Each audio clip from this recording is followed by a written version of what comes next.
Yeah, into ofuna nginitshela ngibile ngayo India ngabe ngithenge iCaptiva in nge-India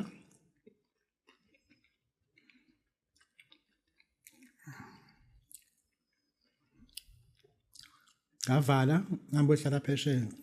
ngafaka inyawo emanzini kunendawo lapha ekugezwa khona ubuso nezandla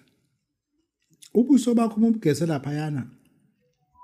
nezandla zakho azigeza laphayana it will never be the same again mengibuya ngoJanuary 23 ngathenga imoto entsha brand new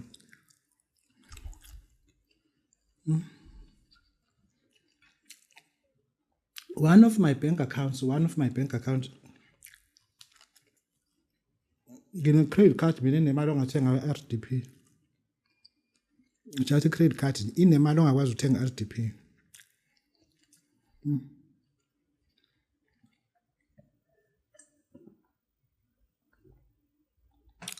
wayibona apha inyanga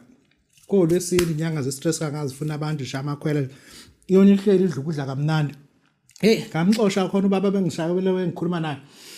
ubebiza kakhulu bekuthiwa Abu you remember that I used to call Abu no I got him fired I've got Umande now uBaraka nice guy can't speak isiZulu madoda labantu lapha but loyana ngamxosha bese ngihlupha ngamxosha this year when I returned from India I fired my cameraman I employed another one I employed another driver I employed quite a few people and I still managed to buy myself a car inyanga zine stress zilinda abantu mina ngidla kamnandi kodwa ngeke yabo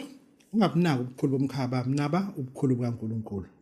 hlwana lomkhaba ngicindezela ngayisesteri yakho ayibunqase konke siyashutha